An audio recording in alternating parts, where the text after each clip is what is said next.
the Green Hornet.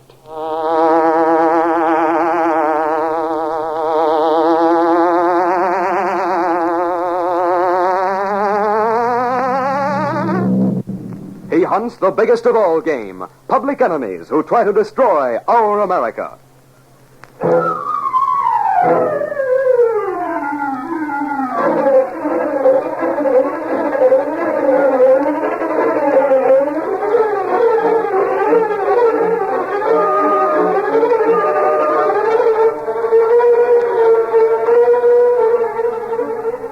With his faithful valet Cato, Britt Reed, daring young publisher, matches wits with the underworld, risking his life that criminals and racketeers within the law may feel its weight by the sting of the Green Hornet. Ride with Britt Reed in the thrilling adventure, The Voice. The Green Hornet strikes again.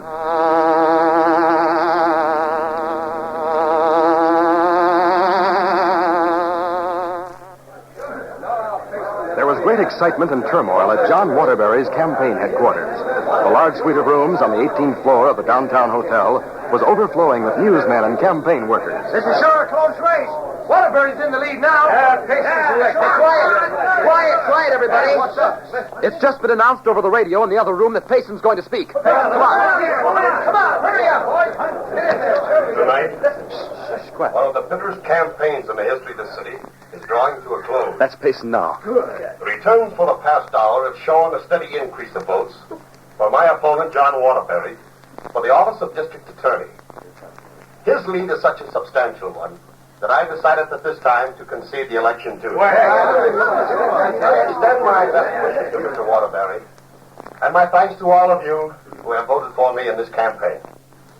Thank you, and good night. Hey, where's Waterbury? He'll have to go on the radio. Get Waterbury. Mr. Waterbury went to his private office down the hall to take an important phone call. Well, let's go get him. We want to stay. Come on, do it all. What? It came from Waterbury's office. Hey, look, smoke coming from under the door. Smoke, huh? Look. Hey, it must have been a bomb. How could it happen? Hey, let me through. Bring from the Daily Sunday. Suffering snakes. John Waterbury is dead.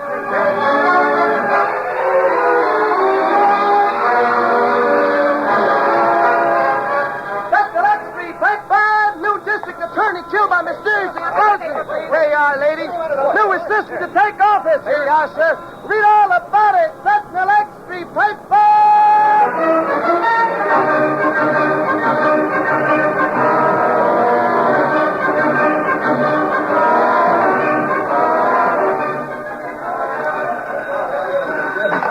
City editor speaking. What's that? No, we don't know, and when we find out, we'll print it in the Sentinel. Excellent. What's up, Cunningham? People are just driving us crazy, calling up and asking who killed Waterbury. Better get over to Cop headquarters and find out. Oh, hello, Chief. Hi, Reed. Anything new this morning? Nothing worth printing, Chief, or I should say nothing we can print. Axford got some off-the-record stuff from headquarters last night. Tell the Chief what you told me, Mike. Sure. What was the source of your information, actually? Sergeant Burke, Reed. Seems last week Burke got a call to come up and see Mr. Waterbury at his campaign office. Sarge went over alone to see what it was all about. Good afternoon, Mr. Waterbury. I'm Sergeant Burke from headquarters. Oh, yes. I'm glad you came over, Sergeant. Have a chair. Thanks.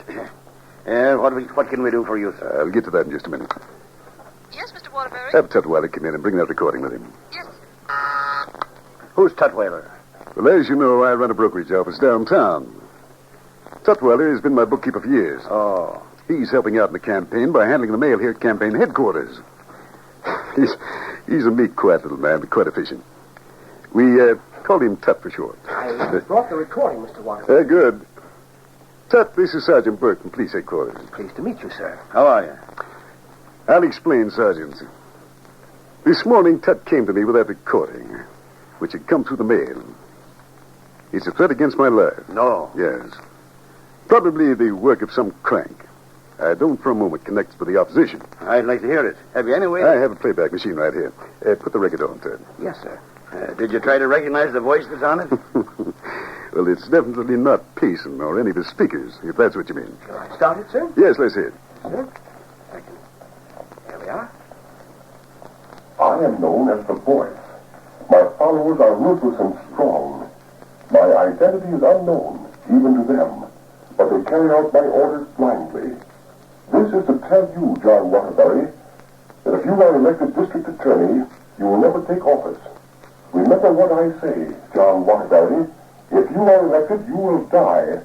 I will fail. So take heed of this warning from the voice. There it is, Sergeant. Holy smoke. Shall I take the record out? I'm taking that recording to headquarters with me. All right, Sergeant, but I don't think A threat's a threat, Mr. Waterbury. We'll study that voice and see if we can trace it. Do you really think you can, sir? Sure. All we got to do is find a guy who talks like that, and we'll have the mug who calls himself the voice. We'll have men up here election night, sir. Plenty of them, just in case. Then you don't think it's just a crank who sent that? Never can tell about these things, Mr. Waterbury, but it's best to be on the safe side. Just as you say, Sergeant. Tut, give the record to Sergeant Burke. Yes, sir. Here it is, officer. Thanks. I'm sure you and your men will do everything to protect Mr. Waterbury on Election Day. That we will, Mr. Tutt. Tutwiler is the name. Yes, so it is. Well, as I said, Mr. Tutwiler, we'll see that there's plenty of protection around on Election Day. You can bet on that. And just like Sarge promised, he had plenty of cops at Waterbury's headquarters last night. But Waterbury was elected, and boom, they got him in spite of all the protection. I'll say they did. About that recording, Axford. Didn't the police get any leads on it at all? For instance, where it was recorded. No, not that I know of, Reed. Well, let's get in my office. Yeah. Well, why are they keeping it quiet? Sarge says it's hushed up because cops' headquarters are hoping that there voice guy would think Waterbury didn't take the thing serious enough to notify the cops. So what? So he'd send another record. Meantime, they'd be watching at the post offices and keeping an eye on Waterbury. But no other record was received. Nope. I see.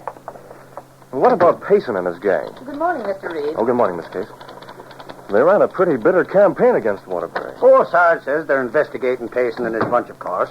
But most of them were in his campaign office while he was broadcasting. Now, 3 minutes before the explosion.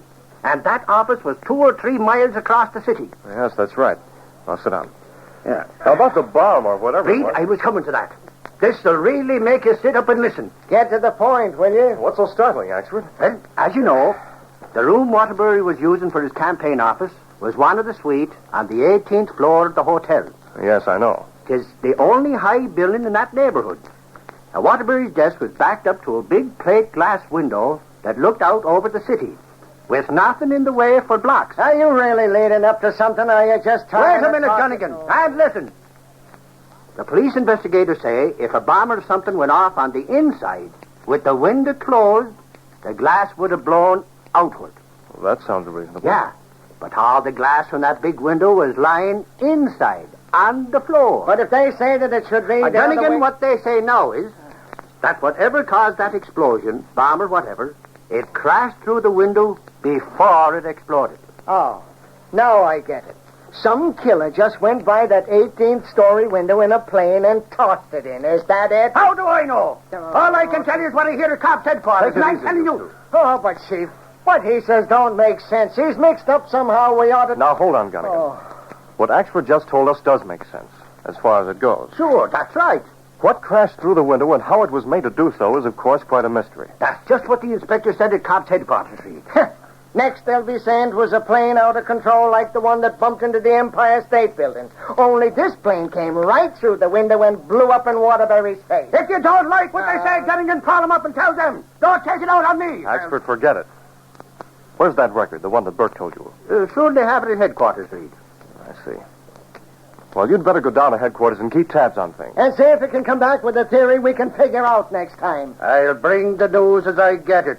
That I will. Yeah, but get it straight. Now get going. Keep me posted, Axford. Okay, Reed. That I will. And you, Gunnigan, I'll be seeing you later. What do you think about that voice business, Chief? Well, right now, I don't know what to think. We'll just have to wait and see what the police turn up. I'd like to know more about the candidates for the office of District Attorney, Gunnigan. If one of our reporters could get a lead on that voice, it would... Oh, wait a minute. Yes, Mr. Reed? Miss Case, I want you to get me all the data on Payson and Waterbury and the men who were to be their assistants. Well, I can get that for you all right from my file. Good. Is there anything Not else? right now. Well, I'll get that data for you right away. Look, Chief, I think you'd be wasting your time trying to get a lead on the voice. Frankly, I don't think the guy who made that record had anything to do with the explosion that killed Waterbury. Well, that remains to be seen, Gunnigan. Well, I'm going back to the city room. See you later, Chief.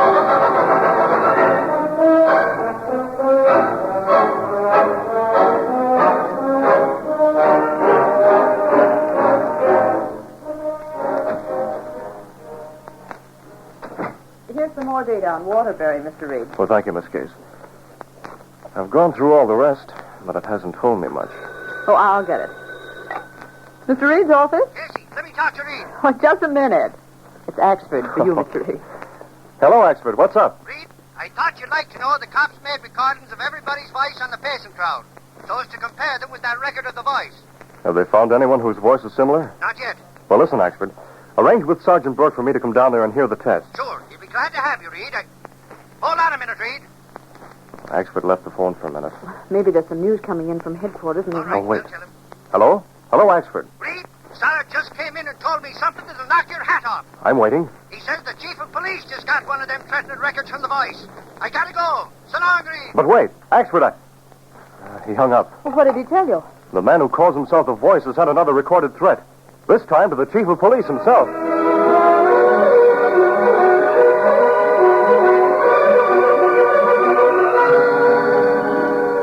Britt Reed went to police headquarters where he listened as the various recordings were compared to those made by the Voice. Later, he stood in the press room at headquarters talking to Axford and Sergeant Burke. Have you confined your investigation to the pacing crowd entirely, Sergeant? Not entirely, Mr. Reed. But it's been determined that whatever it was that exploded in Waterbury's office came through the window from the outside. Yeah, and that big window is only 18 stories from the ground.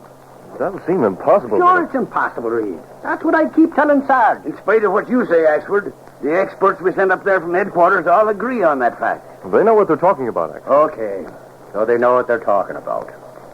To my way of thinking, Sarge, you ought to get Payson and give him a grilling. That Voice guy wanted him to win the election, looks like. You do your reporting, Axford. Let us cops decide who's going to be grilled. Axford, Payson may not have had any knowledge of what was going on. Naturally, he'd take support in the election from anybody. He's the type. Yeah, good thing he lost. Of course, we don't know much about Eaton, the assistant DA who will now move up into Waterbury's place. But I guess he's okay. I'd like to meet Eaton. Axford, we'll drive over and see him before we go back to the center. Okay, Reed. Well, thanks for your courtesy, Sergeant. We'll see you again. Come on, Axford.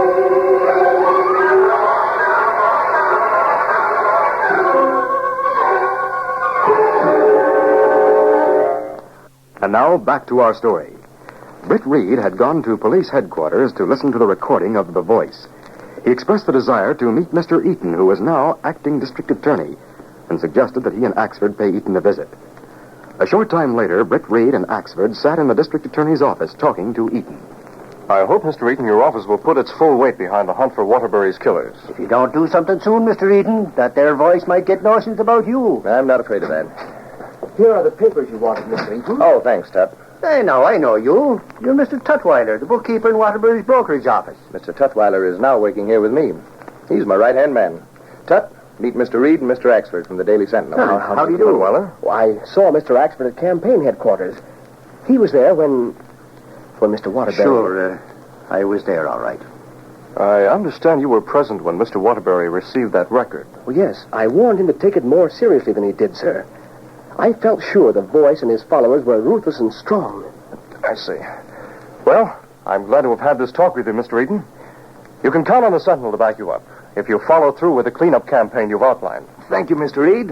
I'm delighted you dropped in to see me. Come in again. We'll meet again, I'm sure. Come on, Axford.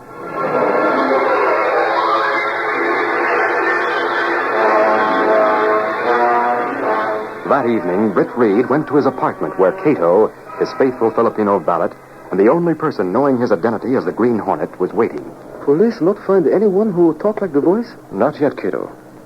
Now that the chief of police has received one of those recordings, they're making an extensive search. Looked like the Voice wanted Payson to win election and be district attorney, maybe. I'm not so sure. Cato, I'd like to have one of those recordings so we can experiment a bit. Records being kept as evidence, no doubt. Yes, they won't let them out of their hands. But I'd still like to get one of them. Where they keep records? In a small room on the ground floor just off the fingerprinting department. We went in there to play them.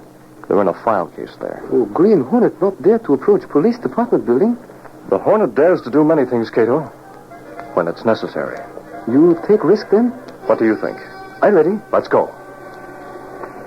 Stepping through a secret panel in the rear of the closet in his bedroom, Britt Reed and Cato went along a narrow passageway built within the walls of the apartment itself. This passage led to an adjoining building which fronted on a dark side street. Though supposedly abandoned, this building served as the hiding place for the sleek, superpowered Black Beauty, streamlined car of the Green Hornet.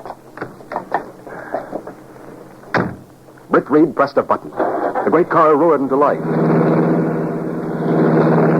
A section of the wall in front raised automatically, then closed as the gleaming Black Beauty sped into the darkness.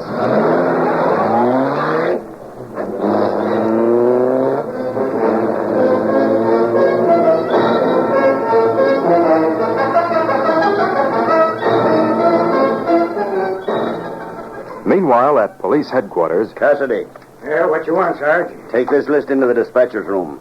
Have them radio the men in these scout cars to pick up every suspicious character in their district and bring them in for questioning. Okay, Sarge. What's that? Happened at the back. Down the hole. Come on, Sarge. Great day. What next? In here, Sarge. What's going on in here? Plenty, Sarge. I was in here matching up some fingerprints when I heard something in the other room. I opened the door and saw the Green Hornet climbing out of the window. The Green Hornet? Why'd he come here? We'll get the devil from the chief. Quiet, everybody. What was he doing in there? Do you know? The top file drawer was open. He took one of them records of the voice. What? Shut up, all of you. Cassidy, tell the dispatchers to put out a call to all cars to hunt the Hornet. Okay, Sarge. I'll tell the chief about it. At least we know now that the Hornet's connected with the voice and his gang. And if it's the last thing we do, we'll hunt him down one way or another.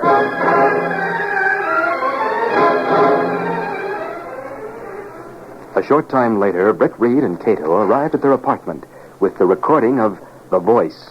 Put the record on the phonograph, Cato. I want to study that voice. Oh, yes, sir. I start it now. Oh, there. I am known as the Voice. My followers are ruthless and strong. My identity is unknown, even to them. But they carry out my orders blindly. Shut it off, Cato. This is Yes, the sir. tell you. Why you not listen to all the recording, Mr. Britt? Cato, he speaks as though he had written that down and learned it by heart. I remember hearing a certain person use wording exactly like the sentence in that record. What sentence you hear used? My followers are ruthless and strong. Only instead of my, he used his, since he was discussing the voice. But that's not definite proof that he's the one. No, of course not. But it sets me thinking. Cato, set the needle back and start that record over. Yes, sir. Now do exactly what I tell you. And perhaps our experiment will disclose the identity of the voice.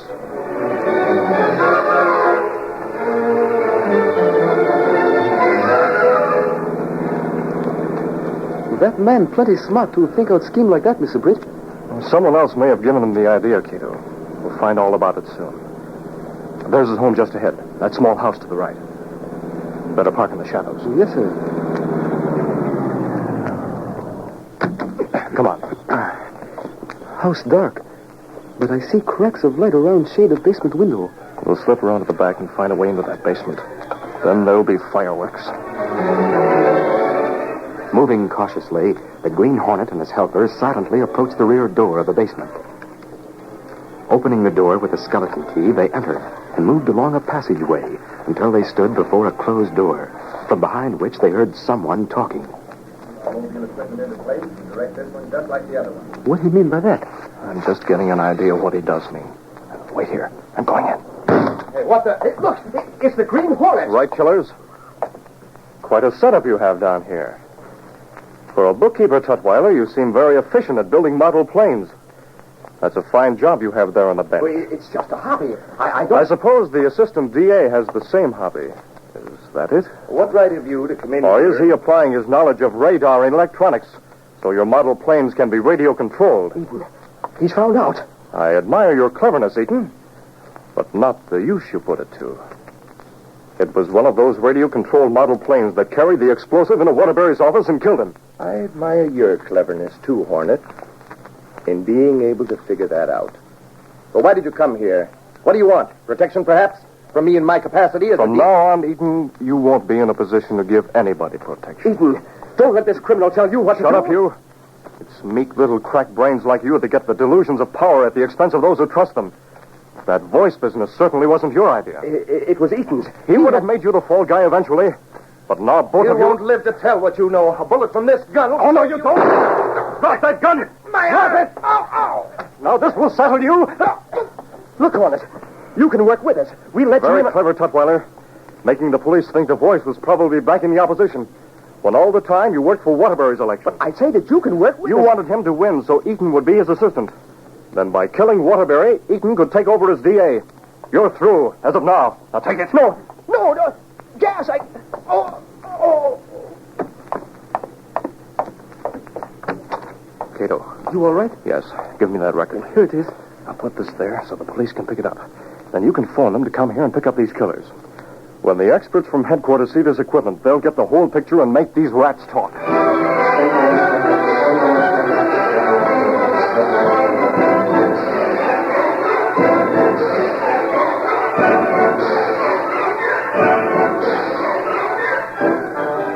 The following morning at police headquarters... I'm glad you came down with Ashford, Mr. Reed. He wanted you to get the story firsthand. He said he was afraid you wouldn't believe him. Well, I would like to know what it's all about and how you found out who the voice was. Reed, like I told Dunnigan, the cops got a call that the voice and the Hornet were at a certain address. Yeah, and when we got there, Mr. Reed, we found Eaton out cold, along with a guy named Tutwiler who worked for Waterbury. Sure, and there was a lot of stuff there in the basement workshop. A model plane, for instance, fixed for radio control. That's how Waterbury was killed, Mr. Reed. Tutwiler told him there was a phone call in his private office. That got him in there so Eaton and a helper of his could release a model plane from a mobile unit nearby and send it by radio control directly into Waterbury's office carrying a small bomb. Say, come to think of it, Eaton was a radio technician during the war, wasn't he? He sure was, and he put his knowledge to bad use. That voice business was a red herring to throw people off the track. They wouldn't suspect a meek little guy like Tutwiler. When the cops grilled Tutwiler, he squealed all over the place. That he did, Ashford. But it doesn't seem possible to me that little man Tutwiler could be the voice. That's the surprise, Reed. Put that record on and show him how it's done, Sarge. Sure. Now listen. As it plays, I'm going to gradually increase the speed of the turntable. Now, listen to it. Now, here it comes. I am known as the voice. My followers are Now, ruthless speeding and it up. strong. Listen. My identity is unknown, even to them, but they carry out my orders blindly. This is to tell you, John Waterbury, that if you are elected district attorney, you will have some profits. Remember what I said. Certainly, John Waterbury. If you are elected talk at Eaton's office. It's him, all I right. will fail. They pulled a So very this clever is a stunt. from the voice. It's clever, all right. You see, he recorded that speech at a faster speed than normal and talked fast at the same time. Then when it was played back at normal speed, it gave that deep tone to his voice. That's why we couldn't tell whose voice it was. Well, it's beyond me how you ever did figure out who was behind the murder, Sergeant. That's something ordinary people like us can't ever do, Reed. Anyhow, the Green Hornet helped him out in a way. The Green Hornet? Sure. He stole that record from the little file room here at headquarters last night and left it at Tutwiler's place when he had a fight with his pals. The less said about the Green Hornet getting that record, the better, Axel. Oh, don't worry, Sergeant Burke. It won't be mentioned. We can forget that as long as you were clever enough to figure out the rest of the case. Clever people always amaze, Reed. I'm even more amazed, Ashford, that so many clever people use their cleverness to commit crime. You sure must be amazed at the Green Hornet, then, Reed. He's a clever one, that guy. I'm sure the Hornet would appreciate the compliment, Ashford. That is, of course, if he heard you say it. Maybe Axford thinks you'll meet up with the Hornet and tell him about it, Reed. Well, I'm afraid any meeting I'd have with the Green Hornet would, as a magician says, have to be done with mirrors. Listen to that now. He'd do it with mirrors, he says. Ain't that something, Sarge? yeah, Mr. Reed always has a ready answer to silly questions. Sure, and that shows how clever he is, Sarge. That it does, Axford. That it does.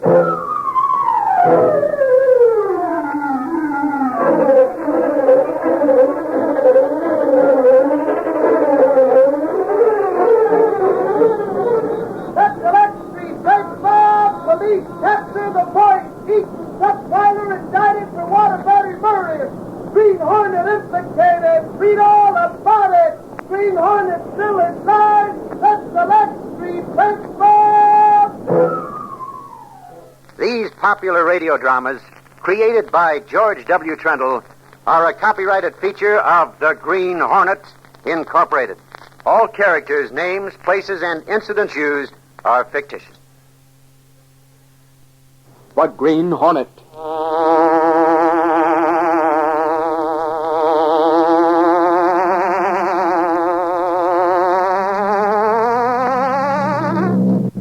He hunts the biggest of all game, public enemies who try to destroy our America.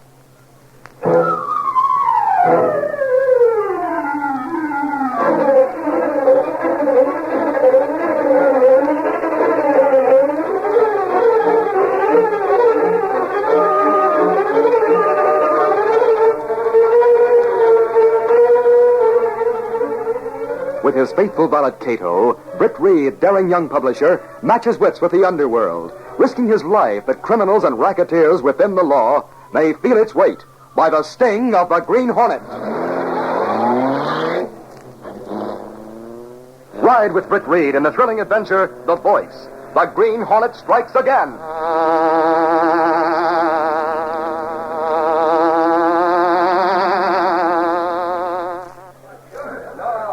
There was great excitement and turmoil at John Waterbury's campaign headquarters. The large suite of rooms on the 18th floor of the downtown hotel was overflowing with newsmen and campaign workers. This is sure a close race.